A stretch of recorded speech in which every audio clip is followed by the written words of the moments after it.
Hi, I'm Linda Sevilla. I'm one of the co-founders of the Ascension Center for Higher Consciousness, where we have just rolled out our newest feature, our membership area, Transcend You. I want to give you in this session a little taste of what's in Transcend You. In a moment, I'm going to put on a full-blown hypnosis session to help people who are procrastinating. It's just one of the many topics that we cover in Transcend You. So before we get into the recording, let me just talk a little bit about what Transcend You is. At the Ascension Center, we believe that your subconscious is your superpower. And my partner and I, the other co founder, have over 50 years between us of working with the subconscious mind in one capacity or another. And so at the Ascension Center, we have a lot of courses and trainings that teach you how to use your subconscious for a variety of different purposes. I teach hypnotherapy. He teaches perceptual bilocation, which is having your consciousness be in more than one place at a time. We also have courses in things like manifesting, lucid dreaming, psychometry, telepathy, all kinds of other things that you can do when you're accessing your subconscious, using your consciousness the way it's meant to be used. Now, Transcend You is our membership area for Ascension Center. And Transcend You is all about raising your energetic vibration. Our energetic vibration is affected by everything that's going on in the world, everything that we expose ourselves to. So, especially at times like this, where the world is in a very challenging place, it's important that we maintain and find ways to elevate our own vibration. So one part of Transcend You is all about that. It's a variety of tools and resources to help raise your energetic vibration. We look at crystals, herbs, meditation, mindfulness, sound and color frequencies, to name a few. There's a variety of resources. But your energetic vibration can also be lowered by unhealthy habits, negative self-talk, low mood. And so because of that, I'm a hypnotherapist. I've also added a variety of different goals that by achieving them, you raise your energetic vibration with a whole pile of resources to help you achieve the goal. So, for example, if you're struggling with anger, depression, anxiety, dealing with difficult people, you procrastinate, I've got you covered. And so in that section, you're going to find it divided up by the topic, the goal. And for each goal, there's going to be several hypnosis sessions, depending on what's going on for you. They may not all apply to your situation. There's also frequencies that you can use to balance yourself out to help you with whatever the goal is. There's recordings with subliminal messages that you can just play in the background while you're doing other things. Your mind can absorb those messages. And I've also compiled a pile of other resources that are suited for each of the goals. And so again, in this session, I want to give you a little taste of what's in Transcend You. And so in a moment, I'm going to put on a procrastination hypnosis session. It's about 20 minutes in length if you want to close your eyes and follow along. Don't put it off till later. Ha ha ha. And in that session, you'll get to see, here's my cat, kind of what Transcend You is all about. Oh, my little sweet boy. So I hope you enjoy the session, and you can check out Transcend You and the Ascension Center using the links and the information down below. Thank you. If you haven't already done so, close your eyes down and begin taking some nice, deep breaths.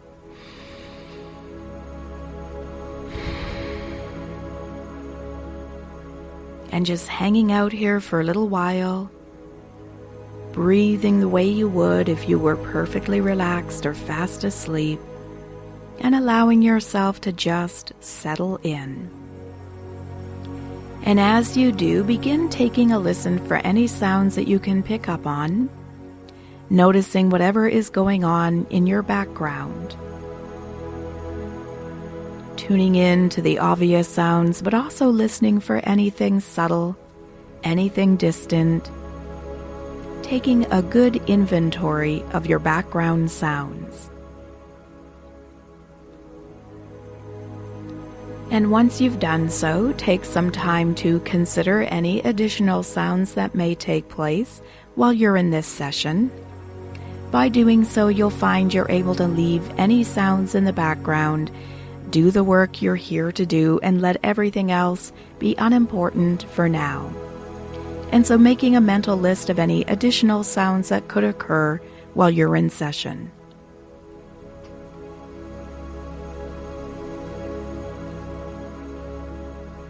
And you'll find that as you do this session, any of those sounds that are normal or expected Remain off in the distance, unimportant. And should there be a sound that you feel you must respond to, you can take yourself out of hypnosis simply by opening your eyes. And so now taking your attention to the space that you're in, and just taking a moment to get a sense of the room. Maybe touching down on certain familiar details, like the placement of a piece of furniture, or locating something in this space that has meaning to you. Or maybe recall the features of the room. Is there a window, a closet, or a door? And as you're getting a sense of the space, relaxing more fully, settling in even more. And now bringing your awareness within yourself, away from the external world and into your center. Just taking your attention to your center and noticing whatever there is to notice there. Does your center feel calm and quiet right now, or is there movement, activity? Does it seem to be deep within your body, or is it closer to the surface? Noticing whatever there is to notice about your center, and as you do, relaxing more fully, settling in deeper still.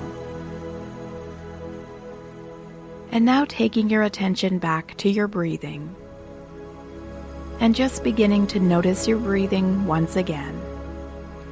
And as you begin to focus on your breathing, I'm going to begin to count from 10 down to 1.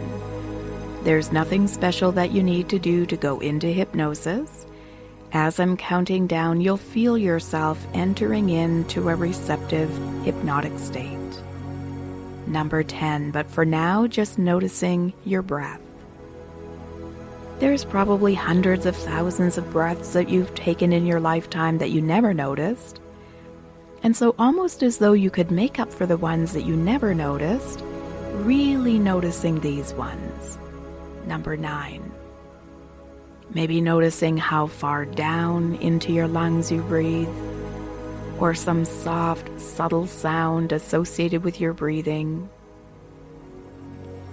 Number 8, maybe noticing the difference in temperature when you breathe in versus when you release a breath.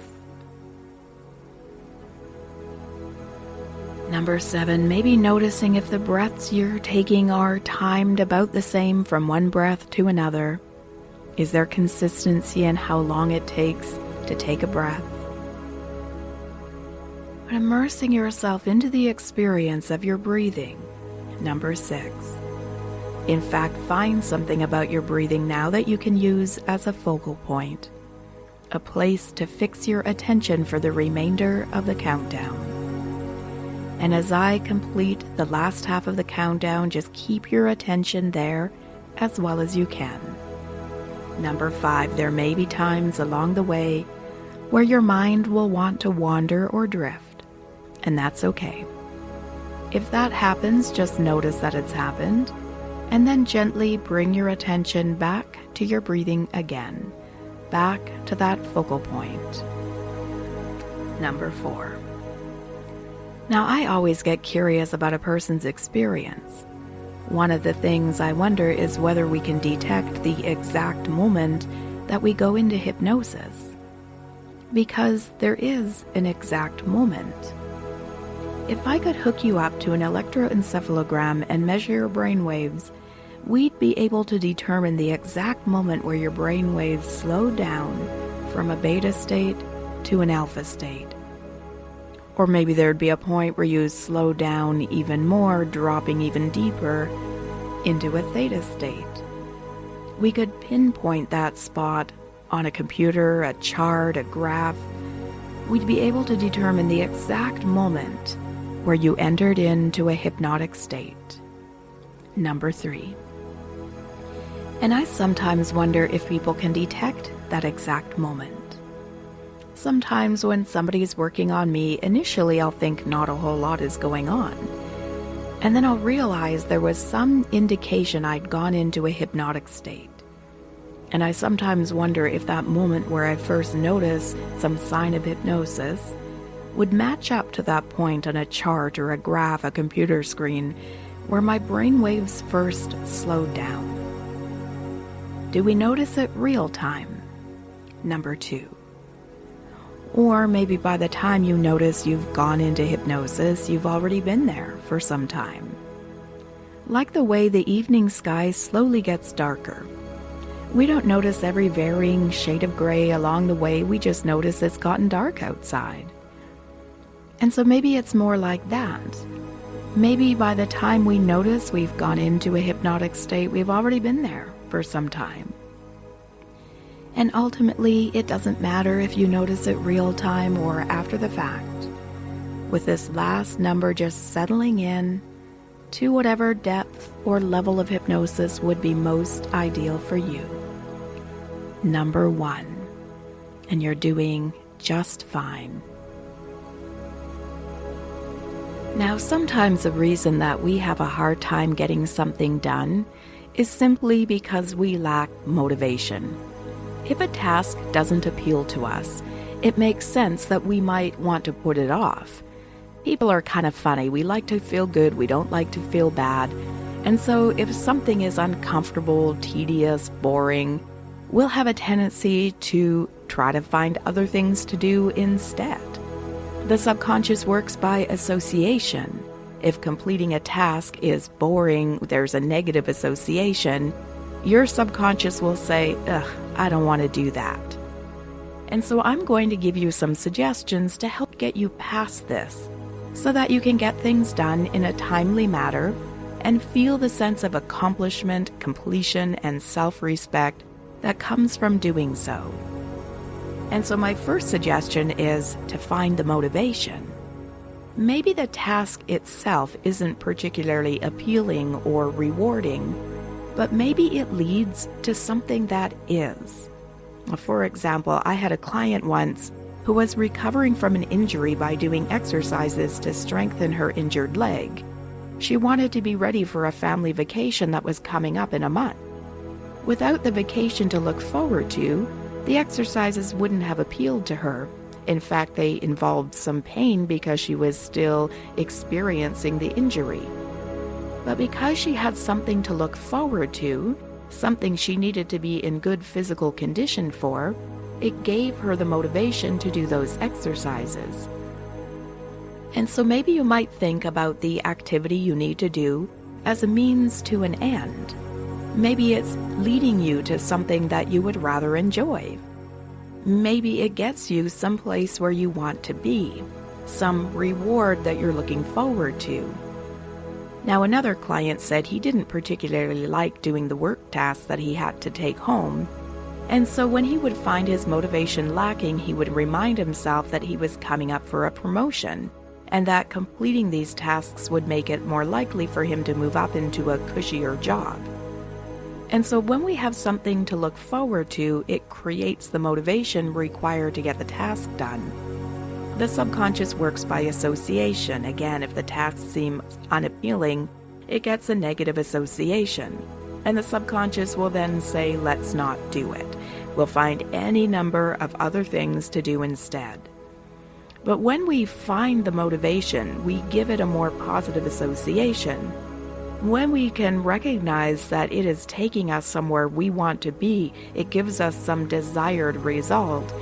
The subconscious understands that although the task itself may be unappealing, what the task leads to is. It's taking us to a place we want to go. It's a stepping stone to something better, a means to an end. And so in a moment I'm going to be quiet. And in that quiet time, I want you to take some time to consider what comes next. What is this task leading you towards? Is this task you need to complete a means to an end? Is it taking you somewhere where you'd like to go?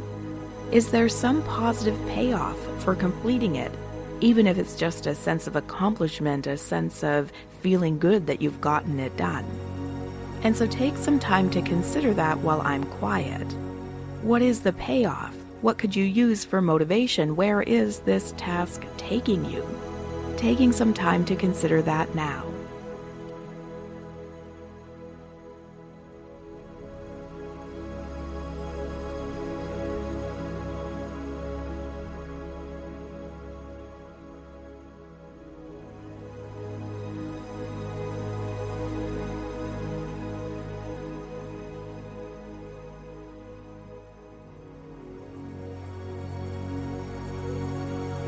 Now, because the subconscious responds so well to imagery and symbolism, being that it's the creative part of your mind, in a moment I'm going to be quiet again, and during that quiet time, I'd like you to imagine that you've completed the task.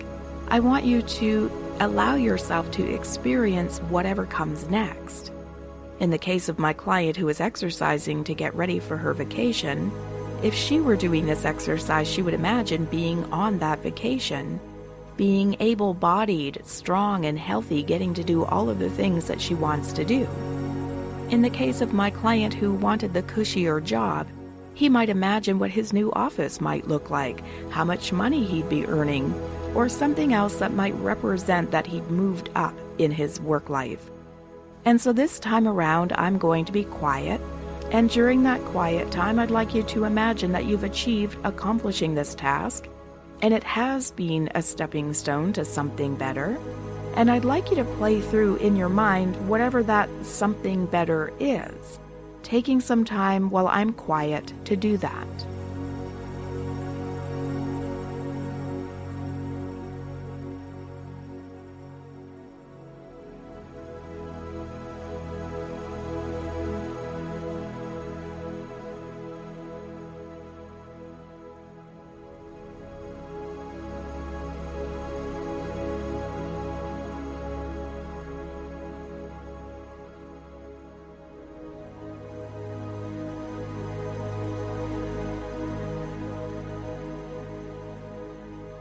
Now, another way to create motivation is to give ourselves a reward of some type when we've completed the task, or for a bigger task when we've completed important steps along the way. The reward doesn't have to be anything to do with a task that you're completing. I had a client who wanted to take off weight, and sometimes she would find her motivation lacking when it came to exercise. However, she loved to shop, and so she took what she knew of her own personality and used it to create motivation. Every time she exercised, she moved $1 for every minute she exercised into her savings account. And when her motivation was lacking, she would take a look at the money that was being saved as a way to keep herself moving forward. The plan was that when she had enough saved up, she would use the money to buy herself something special. Because she was motivated by getting a treat for herself, she was able to use this strategy to keep herself interested in exercise. And so maybe this is a strategy that might work for you. Is there some reward you could give yourself for completing a task? Maybe there's some hobby that you could indulge in.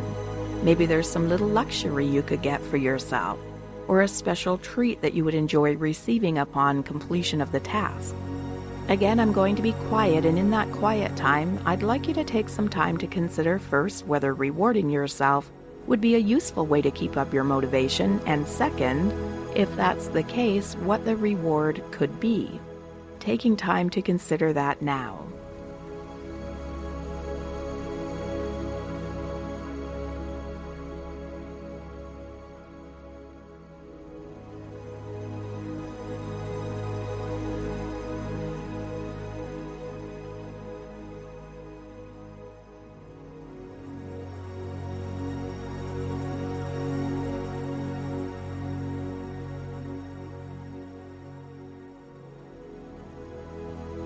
Now again, I'm going to be quiet, and in that quiet time, I'd like you to imagine that you are rewarding yourself in those ways.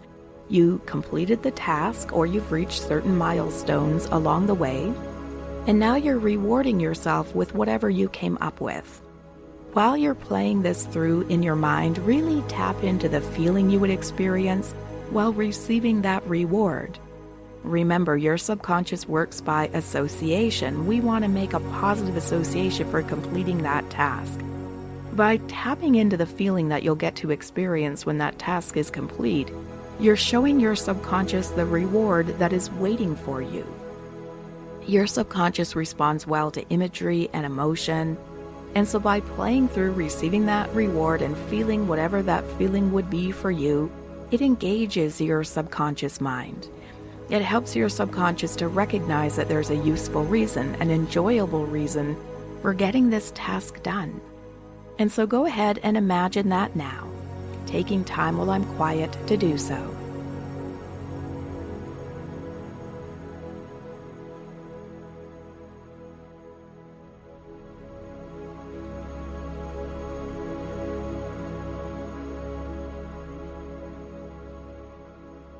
Now, you've taken time during this session to think about ways to increase your motivation, and you may just find that you're applying these tools we've come up with.